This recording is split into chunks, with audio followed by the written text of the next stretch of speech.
Bine ne-am regăsit, dragi prieteni! Astăzi nu o să vin cu vești prea bune. Din păcate, o să vă anunț niște lucruri mai negative pe plan internațional.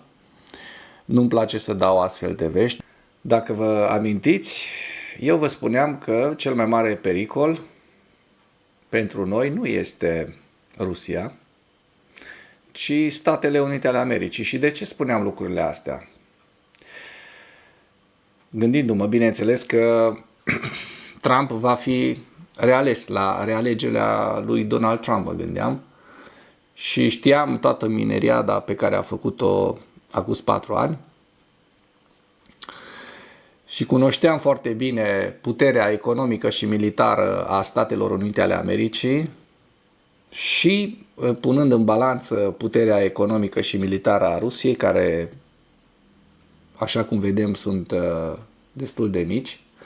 Ei stau împotmoliți în Ucraina de 3 ani și ceva. Asta nu diminuează eroismul și curajul ucrainenilor care au rezistat timp de 3 ani.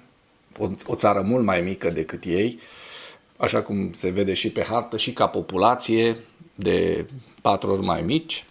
O țară care nu are resursele Rusiei, dar eu vă prezentam, așa cum știți, cei care, încă o dată spun, m-ați urmărit dinainte, că un președinte precum Donald Krasnov Trump ar putea pune în pericol întreaga lume liberă.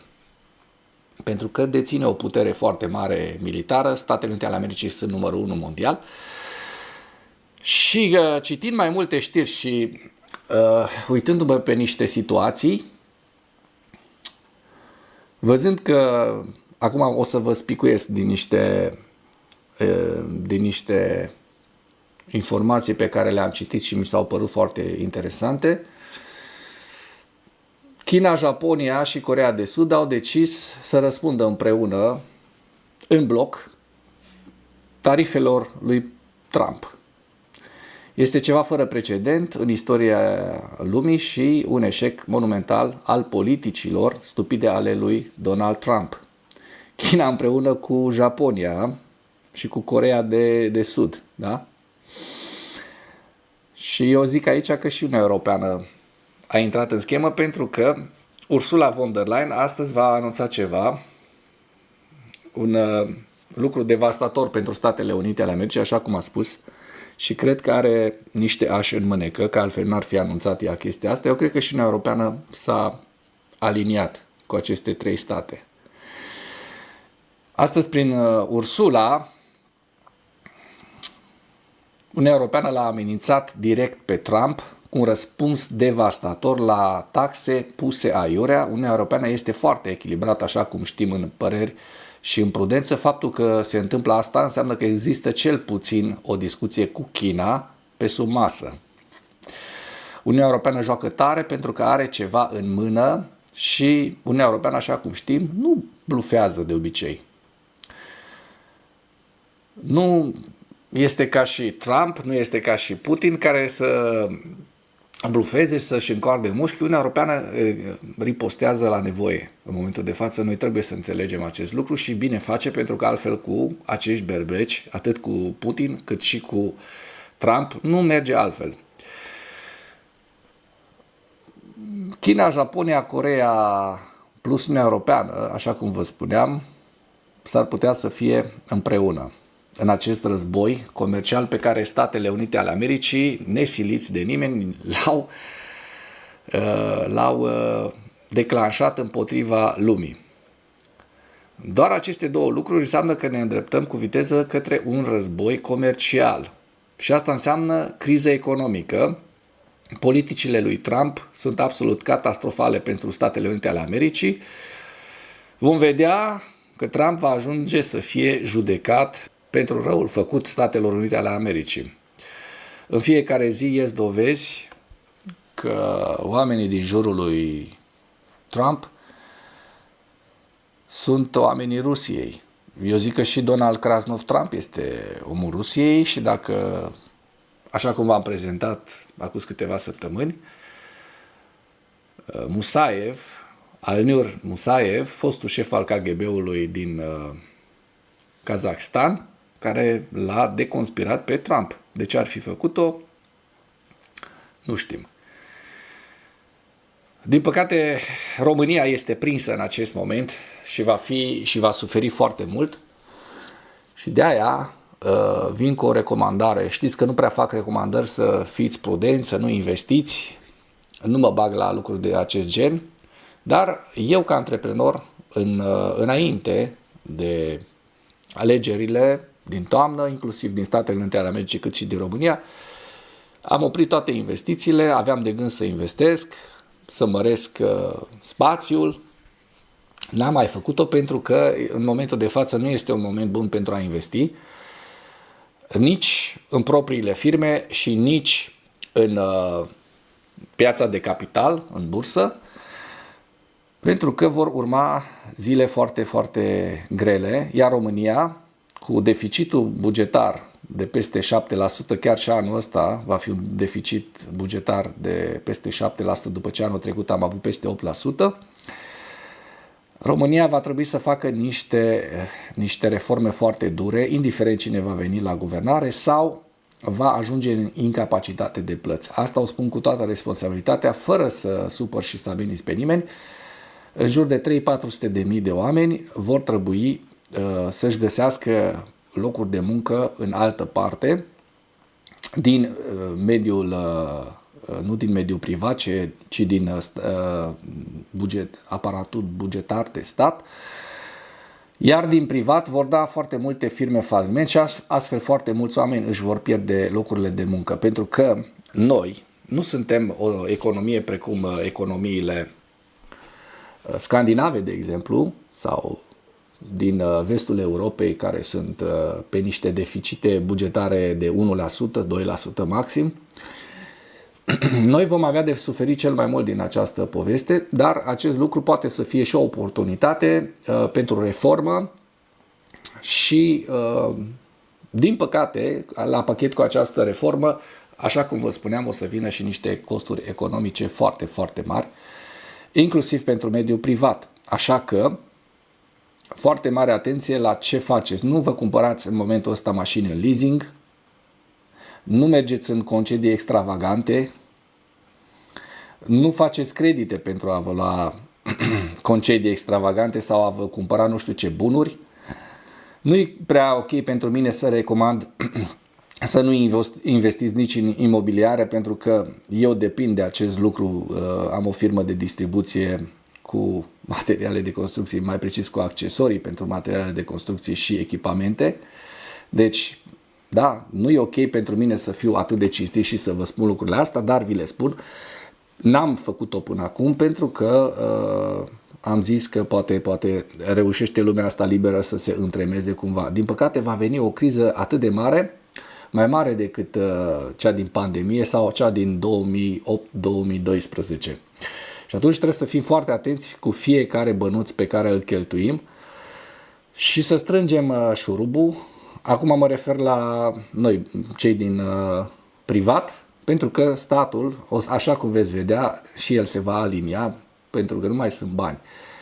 Bolojan spunea, președintele interimar Bolojan spunea într-un interviu, da, Digi24 dacă nu mă înșel, că neapărat trebuie făcut o reformă foarte mare în sectorul bugetar, pentru că altfel prăpădim sectorul privat, care nu mai poate să suporte, deja se închid foarte multe firme, deja s-au întrerupt foarte multe investiții.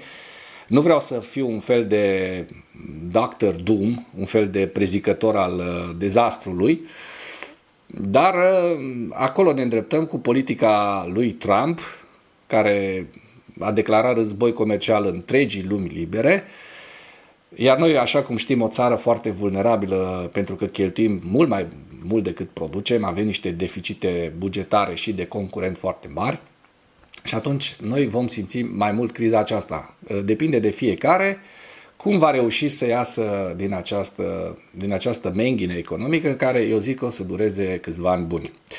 Bun, acum trecem la faptul că Eu cred că nici în Ucraina nu va fi pace, din păcate. Putin, așa cum vedem, se joacă cu Trump, se joacă sau Trump deja este un pion al rușilor, încă nu știm lucrul ăsta 100%, dar în orice caz Trump se comportă ca și un agent de influență al Moscovei. Rușii chiar au anunțat conscripția încă 160.000 de militari, deci nici nu putem vorbi de pace, pentru că fabricile de armamente ale Rusiei merg la capacitate maximă în acest moment. Așa că nu putem să vorbim de pace. Din păcate, singura veste bună pe care putem să o spunem despre Ucraina în acest moment este că dacă mai rezistă încă câteva luni, Rusia va fi într-un așa de mare, cum să zic, într-o situație ireversibilă economică, încât încă câteva luni de război va duce la prăbușirea ei economică, nu în câteva luni, dar va fi începutul sfârșitului economic pentru Rusia.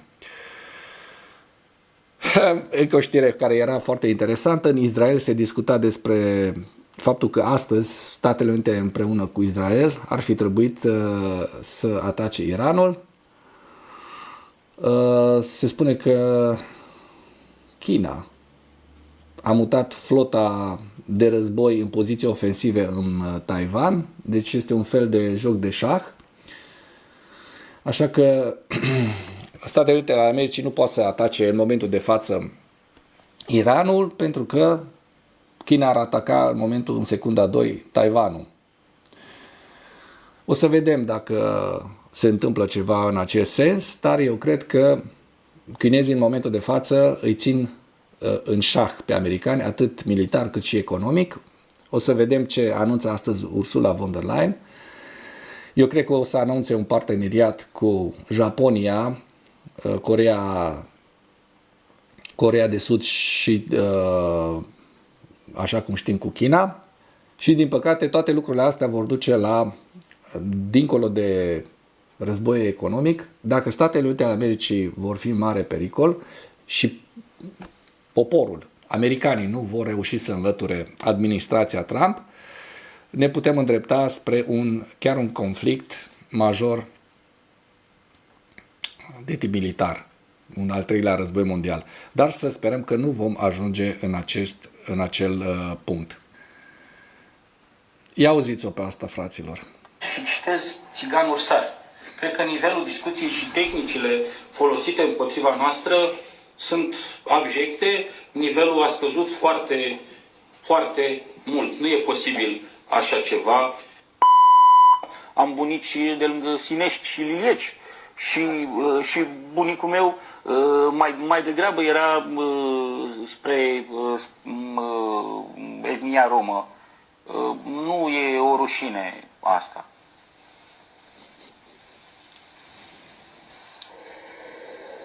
Ți se pare amuzant? Deci nu este o rușine asta, într-adevăr, și asta nu e problema principală a lui George Simion, faptul că face parte dintr-o anumită etnie sau din altă etnie. Chiar nu ne interesează lucrul ăsta. Este o rușine pentru că el este într-un partid suveranist care se declară de fibră națională și care urăște străinii și alte etnii, îi urăște profund. Și este un ipocrit, pentru că dacă vă aduceți aminte cazul candidatei AfD din Germania, care era lesbiană, cu 2 copii înfiați și cu o migrantă pe post de parteneră. Iar ea candida din partea unui partid care vrea să scoată toți străinii afară din Germania. Un partid de extrema dreaptă neonazist, AfD-ul. Da? Vă aduceți aminte. Așa a luat vreo 5%, ceva de genul ăsta, oricum un scor foarte mare pentru Germania. Da.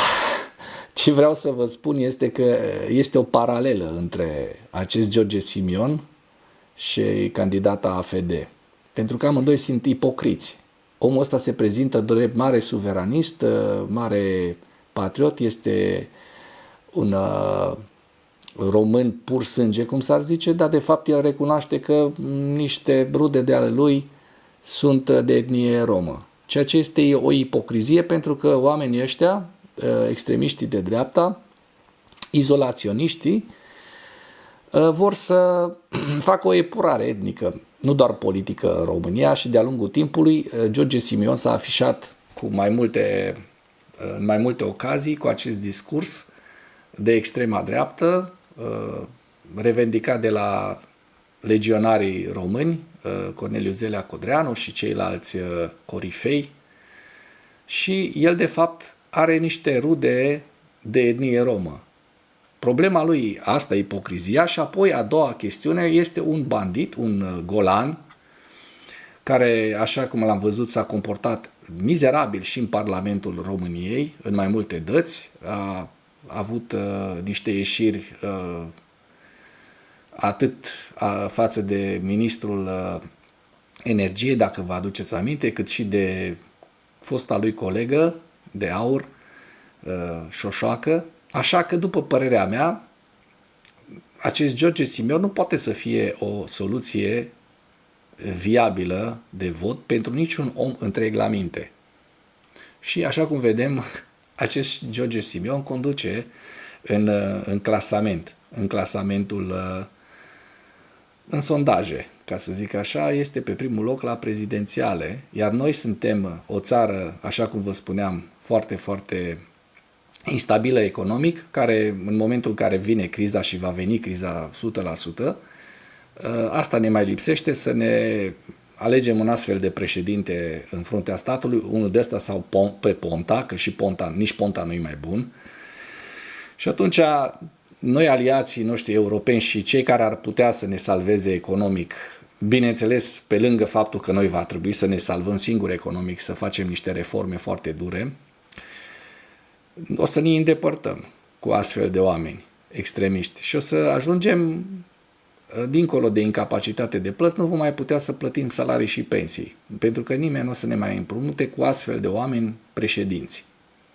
Așa că gândiți-vă bine pe cine votați în luna mai. O să vă tot repet lucrul ăsta ca să ne intre foarte bine în cap tuturor.